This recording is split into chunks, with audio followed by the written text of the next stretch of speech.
Thank you all for coming back after my first set of lectures. I guess that means that I haven't totally scared you all off.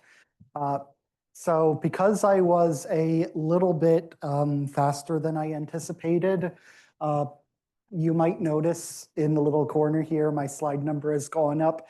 I added some new material to compensate for the fact that I went through the material that I had fairly quickly, because otherwise I just have one more lecture to give. So here I'm going to give you a bonus challenge level, stress in the deuteron. This is based on recent work I did with my colleagues at FIU, Wim Kosen and Alan Sosa. So why would we talk about stress in the deuteron when so far I've basically just been talking about the proton? Well, there are a couple of reasons. One of them is that the deuteron's a non-relativistic system. So we can kick the can down the road of complications from relativity a little bit further. We can use plain old-fashioned quantum mechanics to do the calculation, and it will affect, well, it'll be nice. Also, it's a spin-1 system, so there's a much richer stress tensor. We get to learn a little bit more about the details of stresses that we aren't able to for spherically symmetric systems. There's a connection to the nuclear force, and since stresses are supposed to tell us something about forces, this could be a nice testing ground for it. And personally, at a personal level, I think the visualizations are really cool. I get to show you some really cool plots with this. And if you want to make similar plots, you like how these plots of deuteron stress distributions look, Alan and I have made the code to produce them open source with a permissive BSD 3-clause license. So you can use the code to make similar plots if you would like. So let's go back to the breakdown of the stress tensor or the energy momentum tensor in terms of mechanical form factors. For a spin 0 system, you have 3 form factors, A, D, and C bar. Again, the general form comes from Lorentz covariance and the quantum numbers of the operator, symmetries of the theory. For spin 1/2, you have the 5 structures I showed before, including one that's present only in the anti-symmetric energy momentum tensor, and you get this part in the symmetric. Both of these are related to proton spin or spin of the system. In the non-relativistic case, you can use Galilei symmetry of the theory to write a similar breakdown for just the stress tensor. Spin 1, things get hairier. There are 11 form factors. However, these can kind of be ordered and understood, especially thanks to some great work done by Polyakov and Sun. These green ones here are unpolarized form factors, and they physically correspond to form factors that you would also see in the spin 0 case. These blue ones are present in vector polarized ensembles of deuterons, and they correspond to the 2 new form factors you saw in the spin 1/2 case, a J in the symmetric part and an S in the anti-symmetric part. They're related to spin of your system. And these remaining purple ones are all related to tensor polarization. They're new to spin 1 particles, and there are a lot of them. But they're all related to either these quadrupole tensors, these Qs, or these irreducible harmonic tensors, these Y2s. So that tells you that they have something to do with quadrupole structure, with the target either being elongated like a cigar or flattened like a donut. Another way to order them is in terms of the kinds of physical densities they give. These here, which I call A sub U and A sub T, are related to mass densities. They're A-like. They're most similar to the A form factor that you see for the proton. And there are 2 of them because your mass density can be non-spherical in the spin 1 system. So it's basically quadrupole corrections to your mass density. The J and S are spin density related. They're exactly the same as you see in spin 1/2 targets. There aren't new form factors there. These Ds, the D-like ones, are related to stresses and pressures. And they're the divergence-less parts of the stress tensor. There are 3 of them, so 2 new ones. And I'll get a little bit into that later, why there are 3 instead of 2. And finally, there are 4 C-bar-like form factors, 4 non-conserved form factors. 3 of them in the symmetric part of the stress tensor, and 1 of them in the anti-symmetric part. And the physical interpretation of them is they're also related to stresses and pressures, but since they're in the divergence full part, they're related to the forces felt by constituents through the Cauchy momentum equation. There are sum rules for all these form factors which mirror the sum rules for the spin 0 and spin 1/2 case. A sub u, which is the same form factor that appears in the spin 0 and spin 1/2 case, again obeys the momentum sum rule. J obeys a spin sum rule, sums to 1 instead of 1/2 because we have a spin 1 system. It's kind of a generalized G sum rule. And each one of your C-bar-like form factors, including the one I called S-bar that comes from the anti-symmetric part, when you sum it over constituents, you have to get 0. This is violated for open subsystems. If you don't sum over everything in your system, then these form factors can be non-zero. And physically, that's important because they quantify forces through the Cauchy momentum equation. Now, the calculation I'm going to show you is an incomplete calculation. It involves just what you would call the one-body contributions or the impulse approximation. It's the contribution to the stress in the deuteron from the proton and the neutron. So the idea is that in general, your stress tensor breaks into stresses in the proton and related to the proton's motion, in the neutron and related to the neutron's motion, because again, if the system is moving relative to the center, that can exert a kind of pressure, just like air molecules are responsible for air pressure. And then you have stresses related with the interaction. These would be the stresses carried by pion exchange and sigma exchange and whatever else is responsible for actually binding the deuteron together. This purple one, the interaction one, is neglected from the current calculation. And because it's neglected, the C-bar-like form factors will be non-zero because we don't have a complete description of a closed system. So that's something important to bear in mind. Now, because it's a non-relativistic system, we can do old-fashioned quantum mechanics, and you can prove that for these one-body operators, the matrix element between momentum kets is related to matrix elements between proton or neutron kets, and with deuteron wave functions.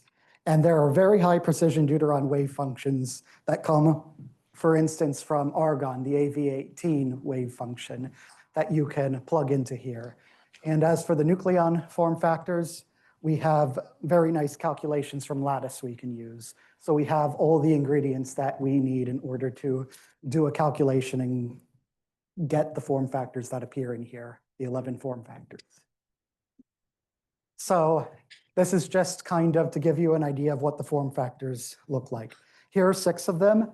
These 6 form factors are in the symmetric part of the stress tensor and exclude the C-bar-like or the so-called non-conserved form factors. I plot these because there have been previous groups who have also calculated them, and you can see that with some of them, especially the A-like form factors, there's good agreement. This discrepancy in the AT is just due to the fact that different groups use different deuteron wave functions which predict different quadrupole moments. But if you scale by the quadrupole moment of the associated wave function, then they agree. The J's agree. The unpolarized du, which corresponds to the pressure in an unpolarized ensemble of deuterons, agree. But where you see discrepancies between the groups' calculations is in the dTs, which would correspond to pressures in tensor polarized ensembles of deuterons. So in a certain sense, we don't entirely know what the pressure in a deuteron is. So your A and J-like form factors, they're related to a momentum sum rule and a spin sum rule. I did not previously give you a sum rule for AT, but it does have something like a sum rule. If you take it at 0 momentum transfer, it will give you 2 times the nucleon mass squared times the quadrupole moment of the deuteron. The deuteron has a massive quadrupole moment. In these units, when you multiply out by twice the nucleon mass squared, it's 25. That's about 0.28 centimeters squared. The deuteron is very, very non-spherical. And as I said, these DTs disagree pretty badly. Two of the calculations actually diverge, but this is probably due to shortcomings in them. In the calculation by me and Wim in orange, an earlier calculation of ours, there was numerical instability. So where this diverges, you can't really trust it. In the work of Hanzai Head, they perform a substitution like this formally throughout their calculations in order to force momentum conservation to be obeyed and set all of their C-bar-like form factors to 0.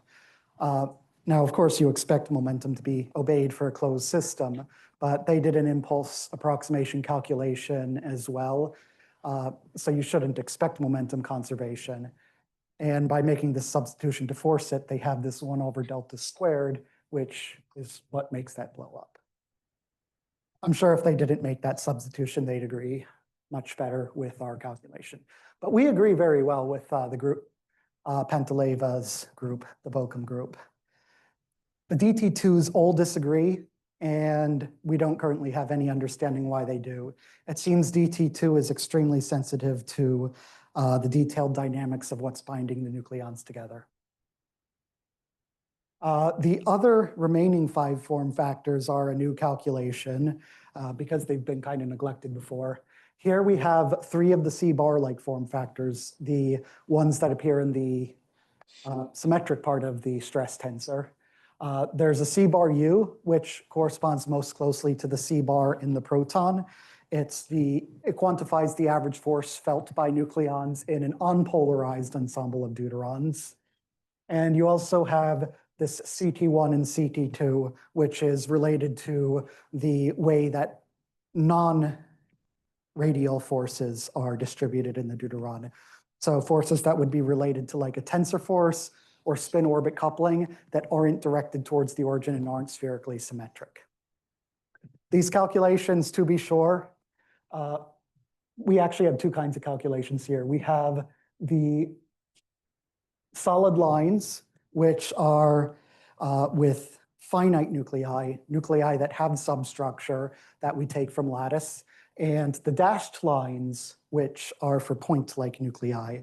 And you can see that the form factors actually look quite different between them. And the last 2 form factors are in the antisymmetric part of the stress tensor, which had been neglected previously because most people prefer to use a symmetric stress tensor. There's the big S, which quantifies the spin distribution. There's a big difference between having point nucleons and dipole nucleons. The point nucleon result would basically just assume that the entire spin of the proton comes from fermions. But we know that's actually not true. We know that the spin of the nucleon comes from a mix of quark intrinsic spin, which contributes to this, as well as quark orbital motion and gluons, which do not contribute to this form factor. So the reason that this is lower is precisely because quark orbital motion and gluon spin are also contributing to the total spin of the deuteron. And this S-bar form factor, which quantifies torsion stress, which I'll explain in a few slides. Okay, so with the form factors out of the way, I'm going to show you some plots of spatial distributions, which are kind of the main reason I wanted to give this bonus challenge lecture. So once you have the form factors by 3D Fourier transforms, because we have a non-relativistic system, the 3D Fourier transforms are valid and can't really be contested. The mass density, this small a, is related for an arbitrary deuteron polarization to this combination of AU and AT. So whenever you have a deuteron in a physical polarization state, it's not going to be unpolarized and it's not going to be tensor polarized, but you're going to get a mixture of both, which depends on the exact polarization that it has. So the unpolarized part's going to contribute the same either way. But for something that's spin up along the z-axis versus spin 0 along the z-axis, this quadrupole structure is going to contribute differently. And what you end up getting for the mass densities is something like this. For the magnetic number 0 states, you get something that looks like a donut. For the magnetic number 1 states, you get something that looks kind of like, you could call it a dumbbell or maybe two kind of half spheres that are, yes? Really call it a peanut. Or a peanut. A donut or a peanut, let's say that. Keep it with foods. So we have a donut and a peanut. And the shapes actually arise from quantum interference of the S and D waves. To be sure, this, of course, is not new to this calculation. This is very well known. Everyone who's into deuterons knows about the donuts and the peanuts. But something I don't see talked about quite as much, some people talk about it, but I think is really neat to look at, is to look at the contributions you get from the pure S wave, the pure D wave, and the interference. The pure S wave is a lot more spherical, although curiously, it isn't like a solid sphere. It's a little bit less dense in the middle. It's like one of those caramel truffle bowls, chocolate on the outside, thinner caramel on the inside. Probably wouldn't want to eat a deuteron though. The D wave is, because of the color scaling, I guess it's a little bit hard to see here. It's obviously a lot weaker. The D wave is typically around 5% of the probability distribution. But for the MJ equals 0 state, the D wave actually looks like a peanut.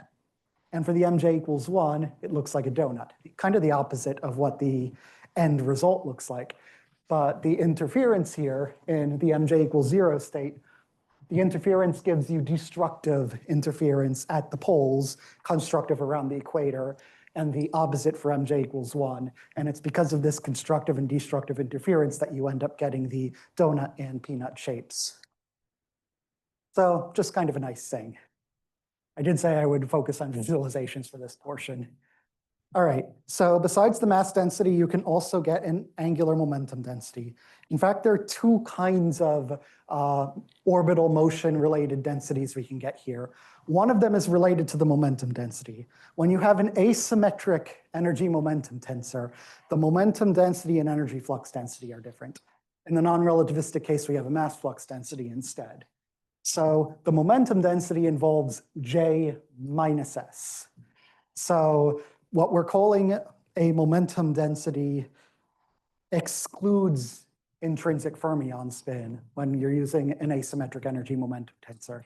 On the other hand, the mass flux density gets a plus Sn, so is actually bigger than it would be if you were to use the symmetric energy momentum tensor, where the Sn would just drop out from both.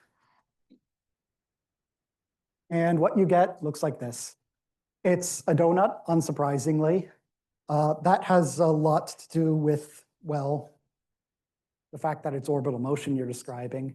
But because Sn is positive, your momentum density is less than your mass flux density when you use the asymmetric energy momentum tensor. And for the thing that's the main focus of these lectures, the stress tensor. So I am kind of repeating myself a little bit from last time, but there's a slight modification. If you have a symmetric stress tensor, you can always diagonalize it using a local rotation. However, we now have an asymmetric stress tensor because of this S bar form factor.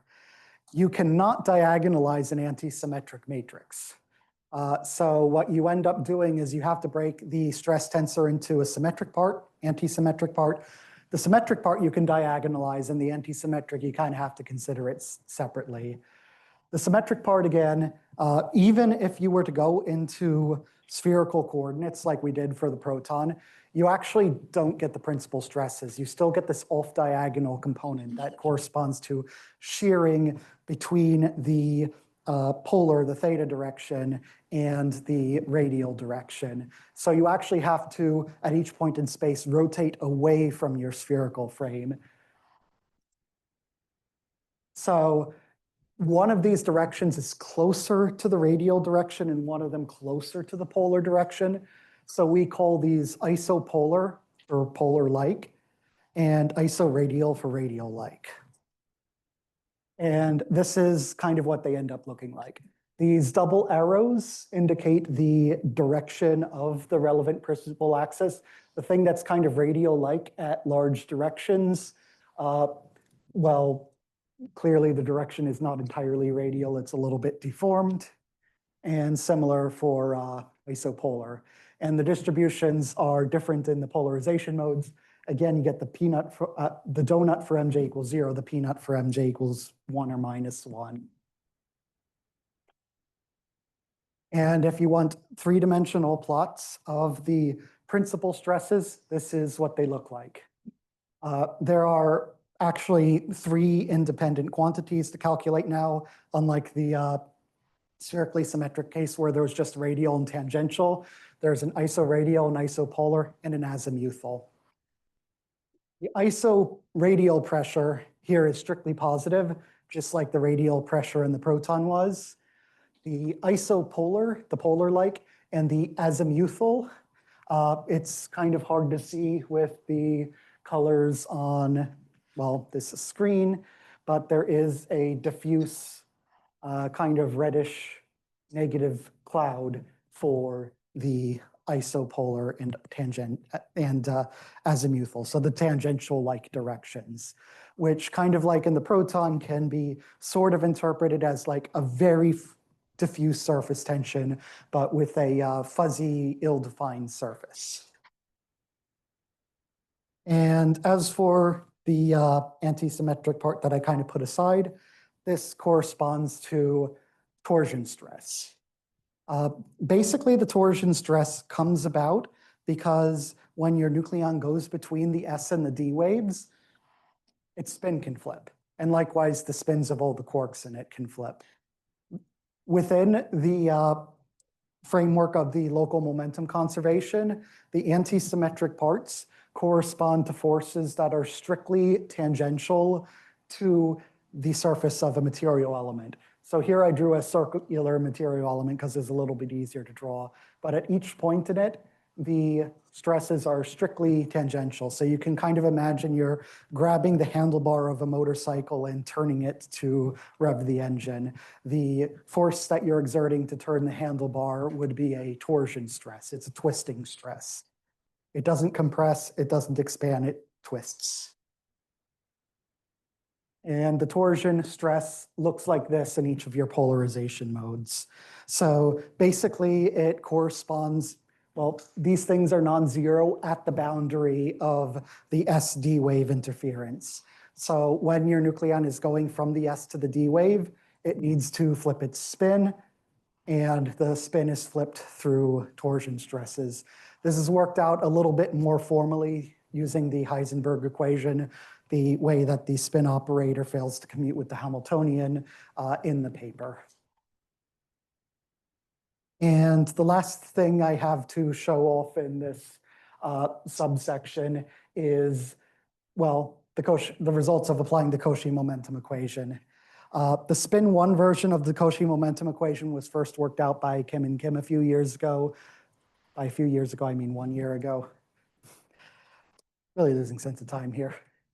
And if you plot the force distribution, because it, well, it kind of varies by orders of magnitude very quickly, the color is based off of a log scale instead of a linear scale. But here I have streamlines indicating the local direction of the force, and you can see that they're not all radial. In fact, the place that the forces seem to balance out to about 0 in the donut shape are, well, in the donut, and the peanut shape are, well, kind of the 2 hemispheres that you would see. So it does kind of make sense that matter would concentrate in these places.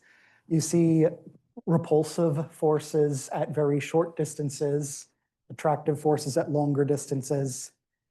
And this is actually a force distribution. It's not just the sign of a pressure. But that's what I had to show for the deuteron. I again went through the material faster than I anticipated. Does anyone have any questions or comments?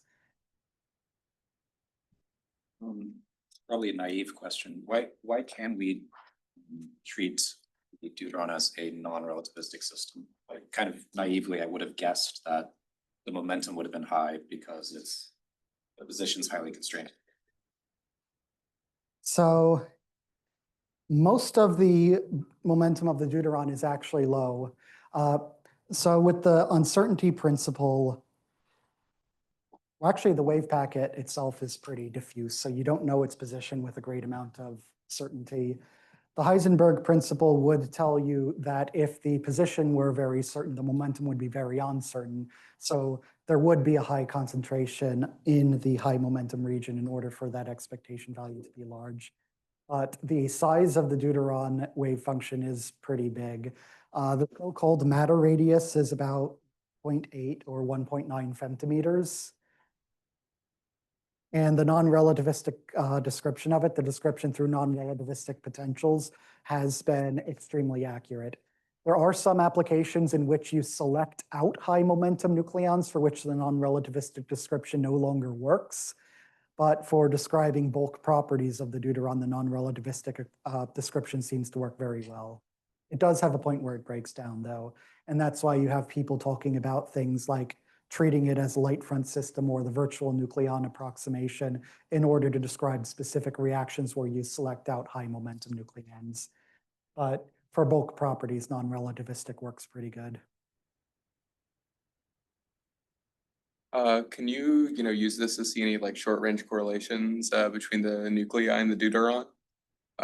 So the short range correlations would be present if there's a high momentum tail in it.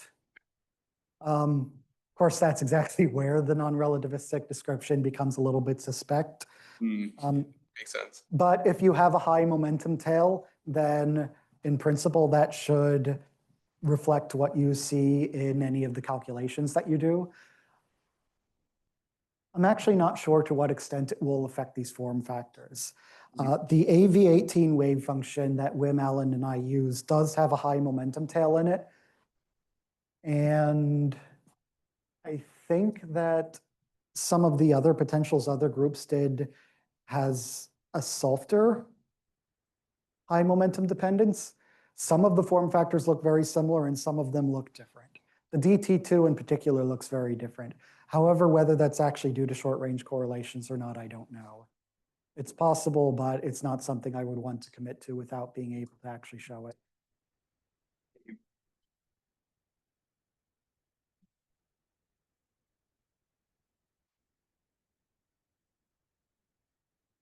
I guess if there aren't any more questions, I should go on to the last part of the lectures. There's another half an hour before the break, right? I mean, do you want to do the break early? But I mean, would you like a break now or later? What? Oh, you're the organizer. You're the chair. I leave that to you. Okay, you look like you want a break now. I think. Okay, let's have the break now. So 15 minutes. So until 15:15. So I guess we'll just finish a bit earlier today. Sorry about that. That's fine. I'm sure they're happy. Oh dear, that's part of the recording.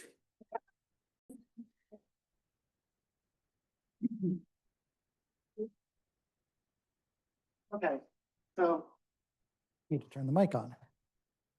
Okay, so I will now get to the last part of the lectures.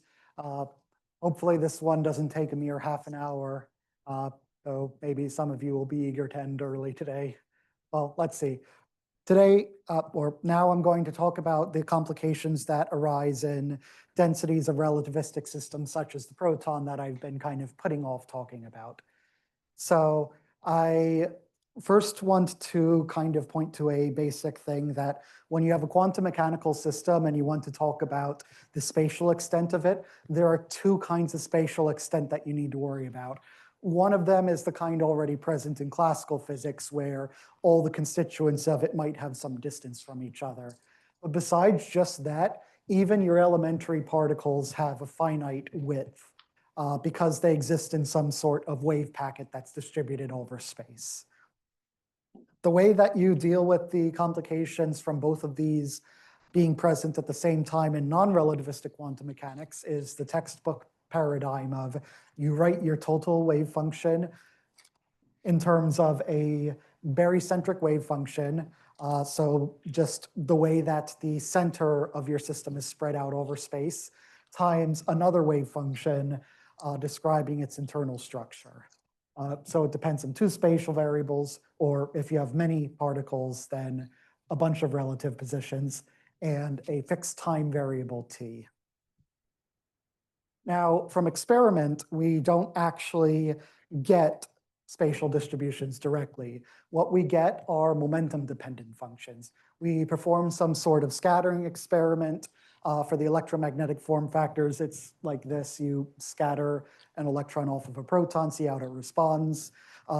If we could, for the mechanical or gravitational form factors, we'd have a dark matter beam that scatters off of the proton by graviton exchange, but that isn't really practical, so we have other means of doing these measurements through GPDs or through vector quarkonium production. But in any case, what you get is a momentum-dependent function. You get these form factors, these mechanical or gravitational form factors. Now, ideally, you would like to do some sort of Fourier transform to get from momentum space to coordinate space. Now, the problem with trying to do this in relativistic physics is that you need the wave packets, the barycentric dependence and the internal dependence, to factorize in some way at a fixed time. And in terms of ordinary Minkowski coordinates, this doesn't really work relativistically. So ideally, what we would like to do, and what we can do non-relativistically, is we can break, say, our stress tensor operator into a bunch of pieces that correspond to pressures due to the fact that your system as a whole is moving or is dispersing because you have a quantum mechanical system that the wave packet disperses, and a part that you can isolate as being due to internal stresses times a barycentric probability. And the only reason that this works out in non-relativistic quantum mechanics is because you have a symmetry group that preserves foliation into fixed time surfaces, Galilei symmetry. So all of this holds at the same time, and when you consider a particle that's moving with some momentum, you boost to a frame where it's at rest, you don't mix up time. In relativity, unfortunately, you do mix up time. Your barycentric wave packet consists of a superposition of your target moving with all sorts of different momenta, all sorts of different velocities. And in each of these states in the wave packet, in the superposition, the internal structure is completely different, because when you boost it, you get Fitzgerald contractions, you get time dilation. Two events that are simultaneous in the rest frame of your proton are no longer simultaneous when the proton is moving.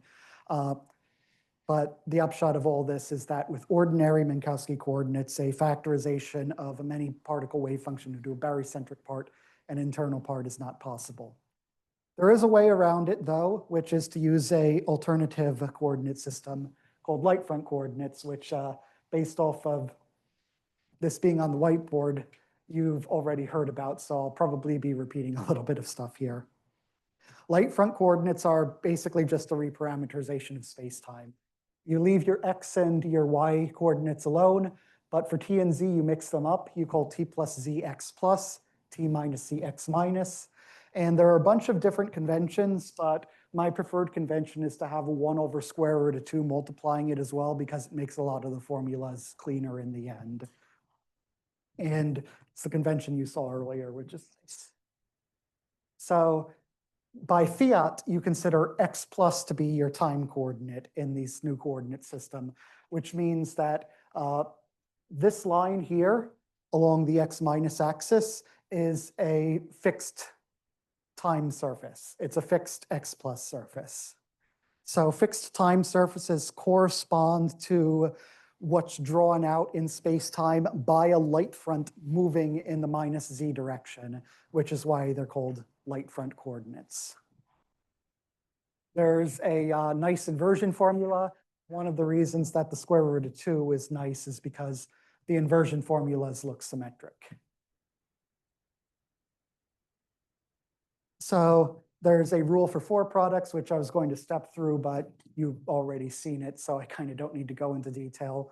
One neat thing about the 4 product rule is that for a separation just in this plane, this hyperplane where x and y are 0, the proper time displacement between 2 points in space-time is twice the area of this rectangle here, because you have a product of the change in x plus and the change in x minus. I think that's a little bit neat, but I'm not sure of any applications of it offhand. In any case, because your 4 product rule looks like this, your metric is off diagonal when you write in terms of the light front coordinates. Here I'm using an order in which plus is the last coordinate, minus, plus is the first, minus is the last coordinate. So 2 of the diagonal components are 0. So we would say the plus direction and the minus direction are null coordinates.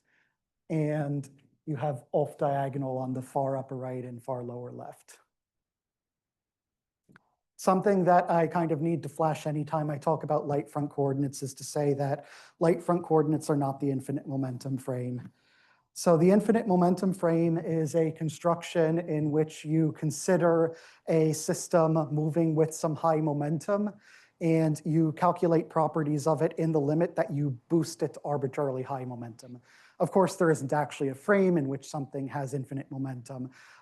It's a little bit of an abuse of language, but it's a valid construction to consider things in the limit of boosting to a particular frame.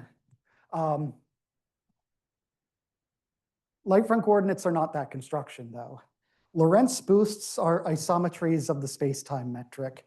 If you have your completely diagonal metric, if this were 1 and this were -1 and these were zeros, any boost would leave your metric invariant. Light front coordinates do not have the same metric as Minkowski coordinates. There's no way to get this from a limit of boosting to infinite momentum. Moreover, you can define light front coordinates from any frame. You can consider your system in a state of rest using light front coordinates. Kind of the mix-up happened historically because there were a lot of calculations that were done either using light front coordinates or the infinite momentum limit, especially with regards to the Parton model, and a lot of results were found to coincide between the two, so people conflated them. But I do want to make the point that there are a lot of mathematical aspects in which light front coordinates give you different answers than the infinite momentum limit. There are a lot of cases where you get the same answer, but it's not every circumstance. And it also has a different conceptual meaning than boosting to infinite momentum. It basically means redefining what you mean by simultaneity. This is something that's actually been the subject of a really nice YouTube video a few years ago by Veritasium called Why No One Has Measured the Speed of Light. It's a clickbaity title that I think is a little bit misleading. So the idea here is that all of the empirical content of special relativity has to do with the round trip speed of light being the same for all observers. Round trip meaning that you as a particular observer situated somewhere in space, send a light signal somewhere, get a light signal back, you measure the time delay, you find that the average of the signal in both directions has to be c. If you assume that the speed of light is isotropic, the same in all directions, then you get that the one-way speed of light is invariant. However, you don't need to assume this. You could pick out a particular direction in space, say that light travels infinitely quickly in that direction, and it travels at c/2 in the opposite direction. And you'll get exactly the same empirical predictions as the standard formulation of special relativity. This is framed in the YouTube video as kind of just a fanciful imagining that no one would ever actually use. But light front coordinates do exactly this. When you're using light front coordinates, your surfaces in space-time in which a light front is traveling along the -z direction, those are the surfaces of fixed x plus of fixed time. So you're defining time in such a way that light goes infinitely quickly in the minus z direction and at c/2 in the plus z direction. And this is something that this diagram is meant to show. With the standard Minkowski coordinates, we use what could be called Einstein synchronization. Some people call it Einstein-Poincare synchronization. Poincare actually wrote about it a few years before Einstein. If Alice and Bob want to synchronize their clocks so that they're measuring what they consider to be the same time, they would exchange light signals to determine how far apart they are. They would assume that the speed of light is the same in both directions between them, and they would account for a time delay when synchronizing their clocks. If Alice and Bob wanted to use light front coordinates, well, first they'd need to agree on what the plus z direction is. Say Bob is in the plus z direction from Alice. Bob would tell Alice what his clock says, and Alice would set her clock to it, not accounting for any time delay in the light going in the minus z direction. So basically with light front coordinates, you take what you see in the plus z direction as happening right now. You take it at face value, even if it's millions of light years away. If the Andromeda galaxy is in the plus z direction, you say, okay, that's happening right now instead of that happened 2 million years ago. So another way that light front takes things at face value that you might be inclined otherwise not to involves what's called Terrell rotations. So the standard Lorentz transformation formula when you're working in Minkowski coordinates is to say that if you boost an object, it contracts along the direction of motion. So if you have an object that is moving transverse to your line of sight, it's now shorter. To be sure, this is what you would measure if you, say, had an array of lasers and the lasers would flip a switch or mark something if they were cut off. Say the laser were hitting some sort of receiver, and if it's blocked, your receiver marks what time it was blocked. And if you synchronize the lasers according to the Einstein synchronization, you'd find, yep, it is contracted like the Fitzgerald contraction formula tells you. But that wouldn't be what you'd see. The object would actually appear rotated. And this can be understood as, first, the Fitzgerald contraction happens, so one side of it appears squished, but the back side of it, back relative to the direction it's moving, the closer part of the backside, the light from it takes less time to reach you than the further part of the backside because of the finite speed of light. So the backside of it is kind of drawn out. So you have squishing and another side being drawn out, and the actual magnitudes of both obey a sine-cosine relation, and it ends up looking rotated. What we do when we're using light front coordinates is we define a transverse boost generator to be a mix of what we would normally consider a boost generator and a rotation. And what the rotation does is it undoes the Terrell rotation. If every time you do a transverse boost, you boost a little bit, rotate a little bit, boost a little bit, rotate a little bit, if you balance it out just right, then an object that's moving arbitrarily fast transverse to your line of sight will appear exactly the same as if it were not moving. So these facts are actually encoded in the group structure of the Poincare group. There's a thing called the Galilei subgroup, or the Galilean subgroup of the Poincare group. You consider x plus to be your time in this subgroup. You consider the x and y directions transverse to your line of sight to be space. And then you consider your boosts, these boosts, the weird boost rotation mixtures.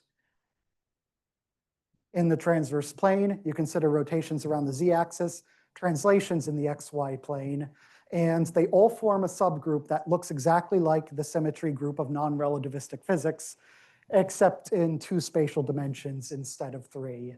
All the relativistic wonkiness kind of gets absorbed into the longitudinal direction. But you also get a bunch of very classical non-relativistic looking formulas. You have something that looks like Newton's second law, except it involves x plus for time, and this p plus, e plus pz over square root of 2 instead of mass. P plus is called the central charge of the subgroup and is something kind of like a light front inertia. you have this nice quadratic formula for the Hamiltonian as well. So the upshot of all of this is that because you have this absoluteness of simultaneity and this transverse spatial structure that's invariant under motion, you can do a separation between barycentric variables and internal variables if you're doing the separation at fixed light front time. There is a big caveat with that, which is that you only get 2 spatial dimensions. As for the third dimension, you have to deal with it in terms of momentum. And it is possible to do the separation in terms of momentum because the conjugate momentum to your third dimension is P plus. And P plus is something that transforms the same way as time. It's the plus component of a 4 vector. So you can get a barycentric wave packet in terms of transverse position in P plus and an internal dependence in terms of relative transverse separation and a momentum fraction. So this is really relevant to when you're talking about generalized parton distributions, which I'm not going to get into.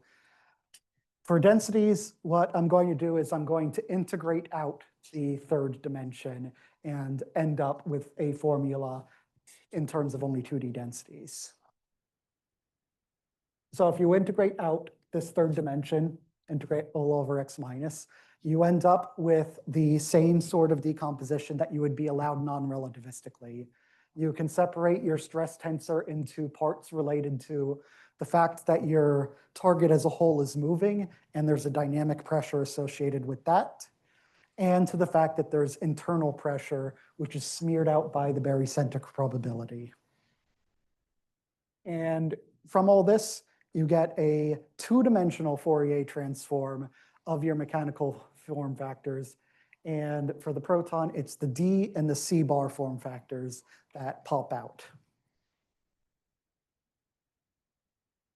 So with this, I'm now going to use the same numerical example that I used previously. A tripole model with the parameters coming from these 2 JLab Nature papers. Now, actually doing this 2-dimensional Fourier transform, I have a typo there. That should be a D2 up there. Doing this 2D Fourier transform is a little bit trickier than the 3D Fourier transform from a few slides ago. I wouldn't assign it as a homework problem, but maybe it could be an extra credit problem. If you take the Fourier transform of this form factor, you end up with something proportional to a modified Bessel function. And the modified Bessel functions pop up all over the place when you're using light front coordinates. But you can then take the gradients of it. You end up with more modified Bessel functions because of recurrence relations. And you end up getting something that qualitatively, at least, looks very similar to the 3D case from earlier.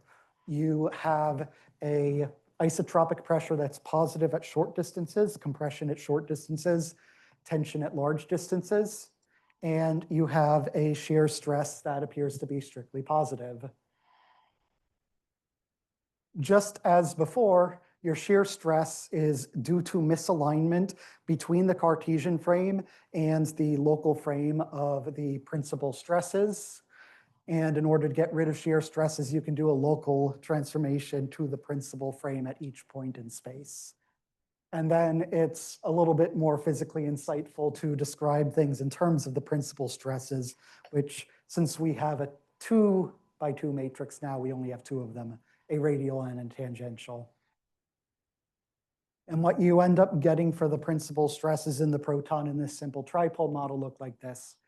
Just as before, your radial pressure is strictly positive, whereas your tangential stress is positive at shorter distances, but negative at larger distances, which appears to look kind of like a surface tension in a way if you have a very fuzzy, ill-defined surface.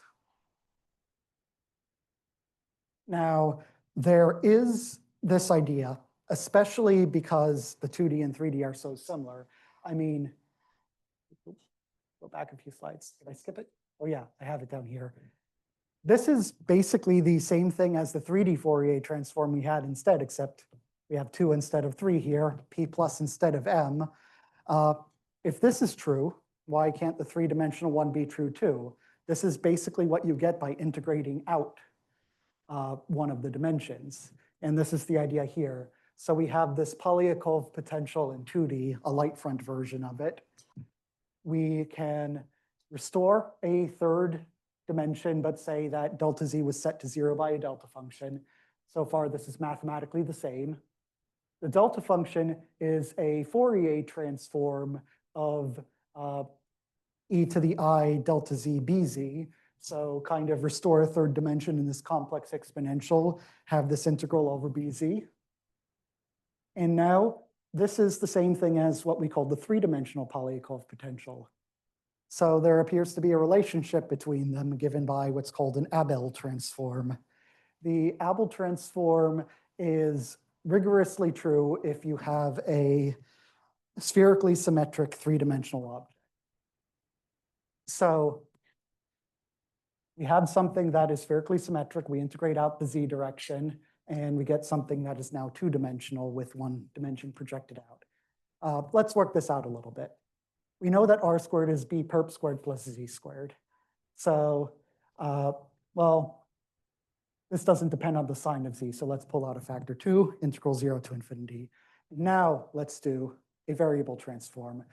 From an integral over z to an integral over r, we have this derivative, and z squared is r squared minus b perp squared. We can do that derivative. We end up getting this. And this quantity here is what we call the Abel transform. To be sure, this whole idea of using the Abel transform to relate light front with the static 3D stress tensor is due to Yulia Panteleva and Maxime Polyakov, but they define the Abel transform slightly differently. I borrowed the notation from a paper I had with Jerry Miller. I feel like this definition is a little bit more physically transparent. You're literally just integrating out one direction with this definition of the Abel transform. Theirs had a couple extra factors, but the idea is basically the same. This can be inverted. If this formula is true, then this formula is true. That is a very difficult thing to prove, in my opinion. Or maybe I'm being stupid and there's an easy way to prove it that I don't know. So I won't reproduce the proof here. It would be extra credit if anyone found a simple proof of it. Now, there is a word of caution with the Abel transform. If you have a spherically symmetric object and you had a two-dimensional projection of it, the inverse Abel transform would reconstruct it correctly. However, if your object were not spherically symmetric, say it were really a cylinder, and you applied the inverse Abel transform, you'd reconstruct a sphere, even though the actual object is a cylinder. So in order for inverse Abel tomography to give you the correct three-dimensional distribution, you need to assume that the proton is spherically symmetric, or at least this particular distribution in it is spherically symmetric. Maybe that's valid, but there is one thing about the proton that kind of picks out a preferred direction which might spoil spherical symmetry, which is the spin direction. In non-relativistic quantum mechanics, that wouldn't affect the stress distribution, but I will show you on the light front that it does. So the distributions I've been showing you so far are actually assuming that the spin of the proton is along the z direction, along the line of sight. And you'll get different answers if you assume that the spin is transverse to the line of sight. This can be worked out using Kogut-Soper spinners because Kogut and Soper came up with them. They're basically the natural basis to use for spinners if you're working in the light front. What you do is you take a state that's at rest with spin up. That would be 1, 0, 1, 0, or spin down 0, 1, 0, 1 in the helicity representation at least. And then you apply boosts. You first boost from rest to whatever p plus it has, and then you apply the light front transverse boosts in order to get it into its transverse state of motion. You'll get a different answer that way than if you were to do standard Minkowski boost, to be sure, because there is that mixture of boost and rotation in a light front transverse boost. But these are the things that are natural to use because boosting to this state does not alter the internal structure of your target. It's also, in my opinion, really nice to do matrix elements with them. So here are your objects, spin up, spin down with a particular momentum. If you replace these px and py with p prime x, p prime y, delta is prime minus non-prime, and you assume you have the same plus in the initial and final state, which is related to the fact that you've integrated out the z direction, so there's no momentum transfer in the z direction.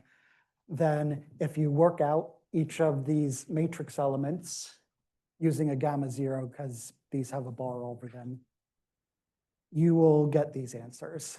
So maybe kind of a little homework problem to do. For like spins, you just get 2m. And for unlike spins, you get this mixture of components of momentum transfers. Now, the 2m here is nice if you have something that is strictly polarized along the z-axis, because in your formula for the stress tensor, you have a u bar u divided by 2m. So this just becomes 1, which is the reason we got that nice Fourier transform before. But if you have a transversely polarized state, something spin up along the x-axis will be a superposition of spin up and spin down along the z-axis. And if you take matrix elements, then you end up getting off-diagonal elements between spin up and spin down. And that's where these things come in. If you take an average between them, well, you're going to get something with a I delta y. Or if you have something along the y-axis, you're going to end up getting something with a delta x. And if you have some sort of other direction between them, you're basically going to get extra pieces that depend on the momentum transfer. And the result ends up looking like this. You have this 1 here, which is present for any polarization state, including the longitudinal polarization and transverse. But if you have a transversely polarized state, this extra piece matters. Actually, I wrote this extra piece in a way that it's true for any polarization state. Because you have a cross z here, if your spin is along the z direction, this is 0. But this leads to distortions in the shape of the stress distributions. It actually makes the stress tensor a lot more complicated, and it makes the calculation of the principal components more complicated too.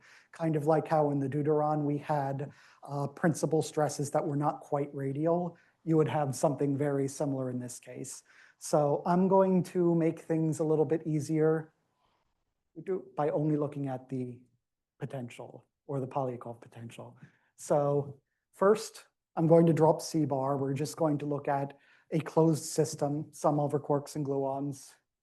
Then we're going to have each of these deltas correspond to a gradient acting on the complex exponential and pull them out of the integral.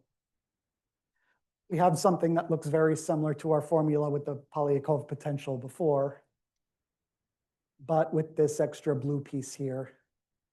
And we're going to combine all of this and say, this is what we're going to look at angular modulations and to keep things simple. But if you wanted to be complete, you'd also have to do these derivatives too. It would lead to a lot of terms. So if you actually work this out, you use the relevant recursion relations for the modified Bessel functions, you end up getting that the potential that you have to take a mixture of gradients for the stress tensor looks like this. So I put grid lines here to make it a little bit clearer, but you have that the bulk of the density is moved a little bit away from the center. So you have a stress distribution in the proton that looks different depending on how its spin is oriented. So the stress tensor in the proton in the light front description is not spherically symmetric, which I think calls into question the applicability of the Abel transform. So, and actually the modification's pretty big. Using the parameters from the JLab Nature papers, I end up finding that there's around a 54% modification to what you would expect if these angular modulations, if this modification weren't present. And in fact, if you take the lambda from the tripole parameterization, divide by 2 times the proton mass, which is the relevant factor appearing here, you get about 0.6. So this is something that really tells you about how big the modifications are going to be. Now, if you want a 3-dimensional distribution to be reconstructible from a 2-dimensional distribution, you basically need this extra part to be negligible. And that basically requires that the mass scale of your target is much bigger than the mass scale associated with the stress distribution. And there are 2 ways for this to happen. One is to have a massive target. So if you had something like a lead nucleus, a 3-dimensional distribution should be perfectly valid. Another is for the relevant scale on top, the lambda, to be very small. For the proton, it works out to be pretty big. But depending on the system you're looking at, the relevant mass scale might be small. In the hydrogen atom, the relevant mass scale is actually 2 times the fine structure constant times the electron mass, which is very, very tiny compared to the hydrogen atom mass. So there's no question about a 3-dimensional distribution being valid on the scale of atomic physics. So this is probably a very weird thing. Why would you have a stress distribution that's off-center? Why would it be pushed to one side? And there is actually an explanation for this that has been known since the 1930s, which is related to something called the relativistic wheel. A couple of the early researchers in special relativity were debating this, and George Gamow wrote a book which talks about a lot of the weird things that happen in relativity, and the relativistic wheel is something he made a point to illustrate in it. And there are really lovely visualizations on this website, spacetimetravel.org. But here's the idea. You have a wheel with evenly spaced spokes. At least when the wheel's at rest and not spinning, the spokes are evenly placed. Now, you leave the center of the wheel in place and spin it about its axis. And you have it so that one direction spinning away from you, one direction towards. Maybe just a little bit skew so you can actually see the axles here. The spokes here, sorry. Now, 2 things that we know happen with objects moving towards and away from you in relativity. If they're moving away from you, they're redshifted. If they're moving towards you, they're blue shifted. Redshift means that the rate at which events are happening is slower. Blue shift means the rate at which events are happening is faster.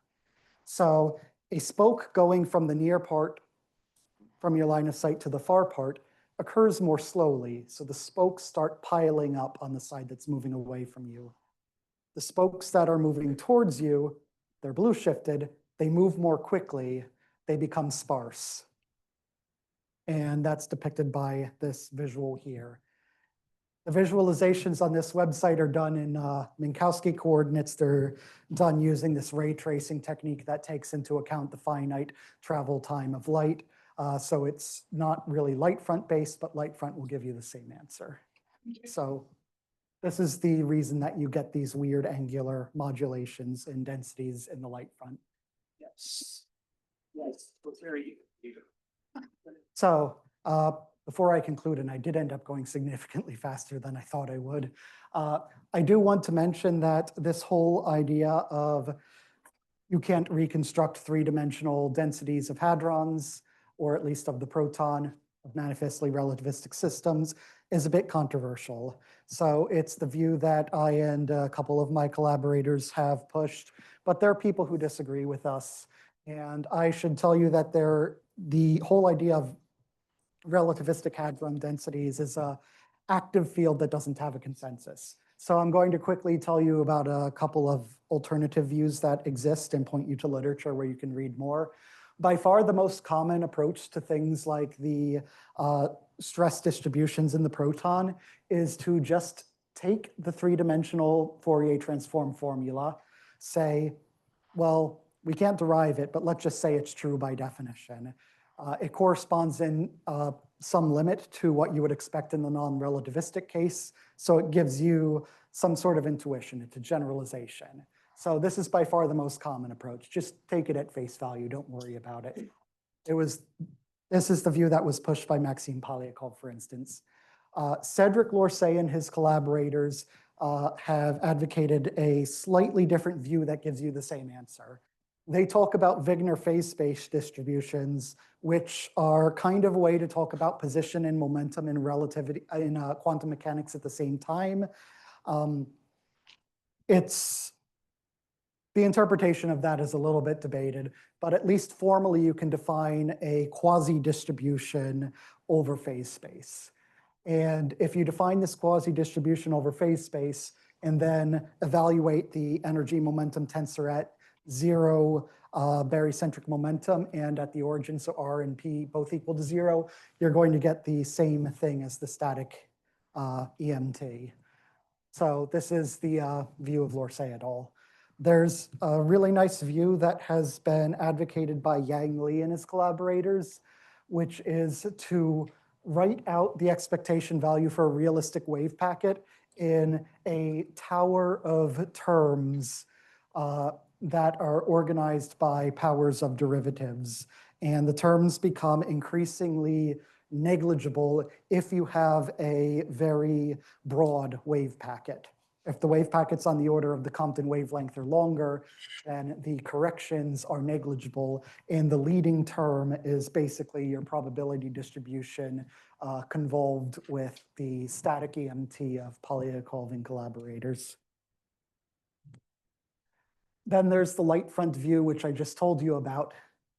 And a last view that has gotten a little bit of traction has been advocated by Yulia Panteleva and her collaborators, which is to consider a spherically symmetric wave packet in 3D, calculate the expectation value, and then take the limit of the wave packet becoming arbitrarily localized in space.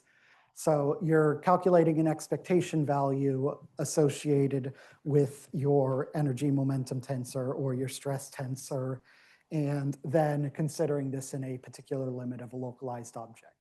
And for the stress tensor, you end up getting the same thing as the static stress tensor.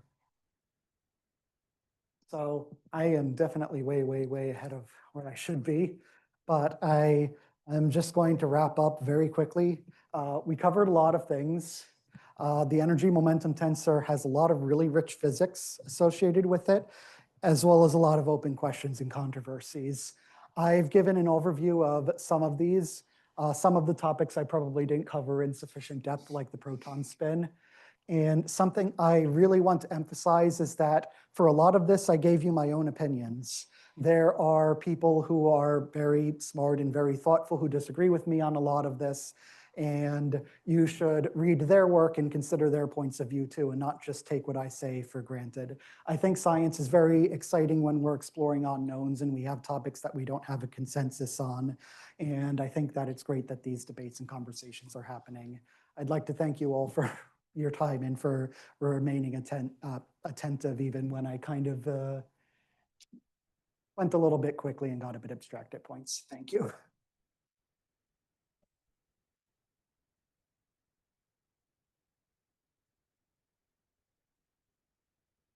Yeah, so we still have time for questions then. Are there any?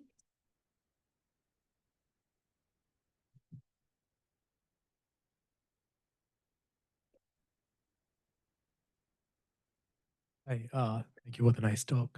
Are there any current experiment which plan to explore the observables for such quantities? So the experiments are mainly aimed at measuring the form factors themselves. So the experiments that have been done have been on these exclusive reactions, deeply virtual Compton scattering, for instance, or photo production of mesons. The extractions are somewhat model dependent still, and there's some debate about how much systematic uncertainty is in them, but in the end, what you get out of them are the form factors. Anything that's subsequently derived from the form factors, such as a mass decomposition or a pressure distribution, those aren't directly measurable. Those are theoretically inferred from the distributions. So most of the debates I talked about can't really be settled by measurements. You can construct a three-dimensional pressure distribution or a 2D light front distribution from the same form factors. Or when it comes to the mass decomposition controversy, once you get your A and C bar form factors at zero momentum transfer, you can use them in the 3-term decomposition or this 4-term decomposition that has an anomalous energy. Experiment can't really decide. They can just give you the numbers that you plug into any of these different theoretical formalisms. Thank you.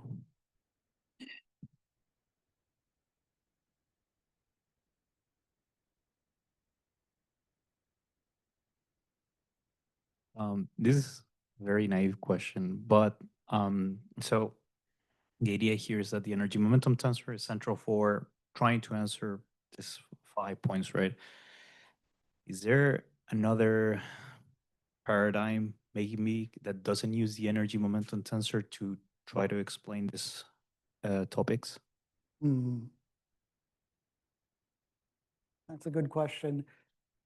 Nuclear forces, I think, is probably the best answer for that, because people do approach that from the construction of phenomenological potentials based off of things like Meson exchange models.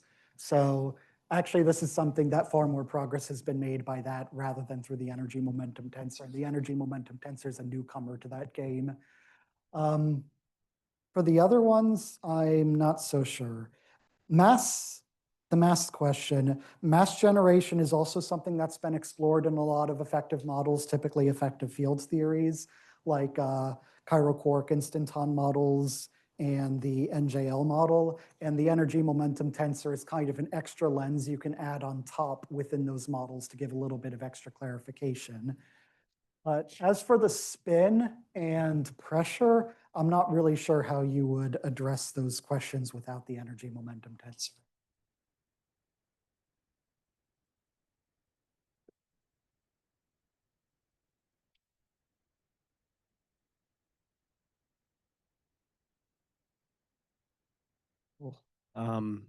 So when you're defining these principal stresses on the light front, do you have to worry about issues related to the light front zero mode, or does that just not kind of play a role? That's a good question. And it's actually a question I get all the time when I talk about the light front densities. It actually doesn't play a role in this case. The light front zero modes are I guess, a big damper on when you're trying to do calculations using light front quantization. But this actually is kind of an orthogonal topic to light front quantization. The light front quantization would be relevant if you're doing a theoretical calculation to get all of your form factors. But the light front density formalism is basically the light front is just used kinematically in this case rather than dynamically. You can use form factors that you calculated from the lattice or got from experiment. You don't actually need to use light front dynamics to get them. So the zero modes don't actually affect it. That makes sense. Thanks.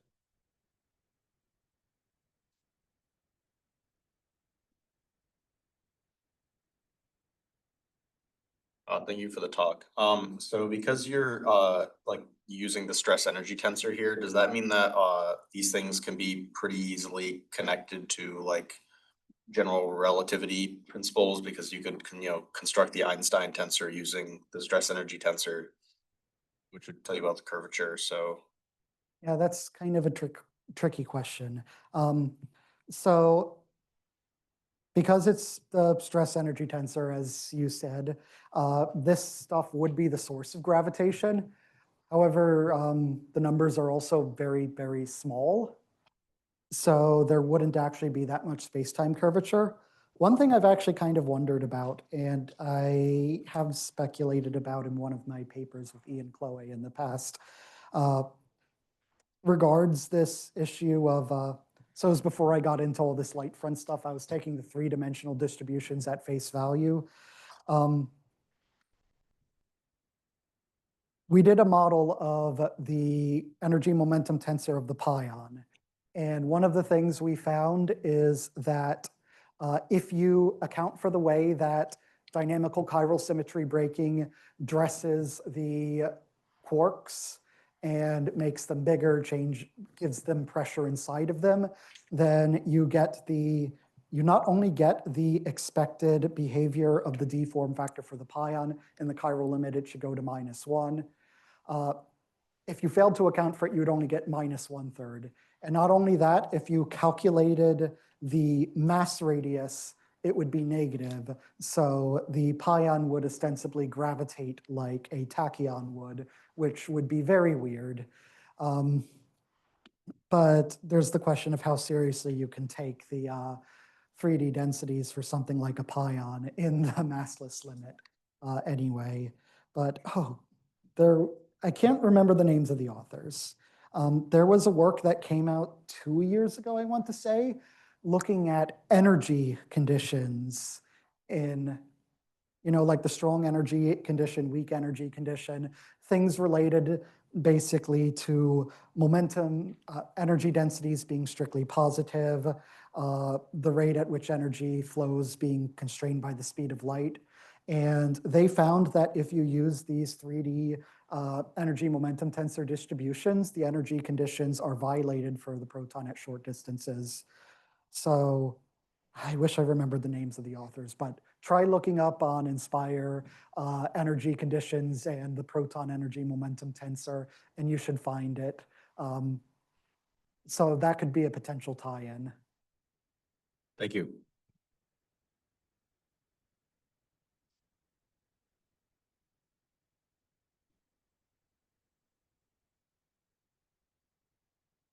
So I have a question just for my curiosity. So, so is there any contribution from valence quarks or C quarks to the proton mass? What are the new findings?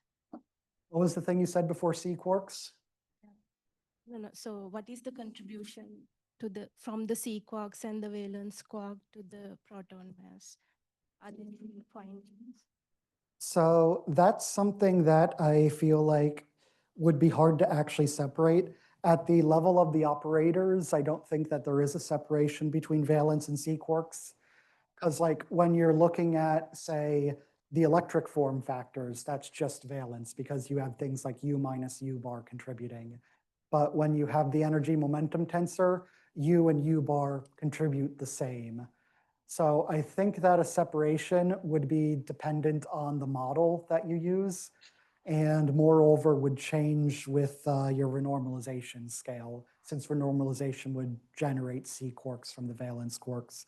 But in principle, both of them are contributing. Thank you. You could perhaps get a rough idea about how much of it is C.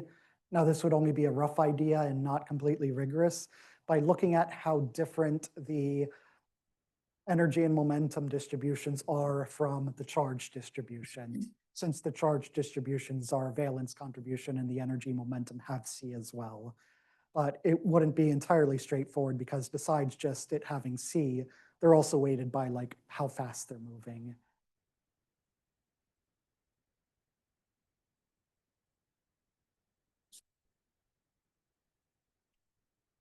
I don't see any more questions. Okay, let's thank Adam again.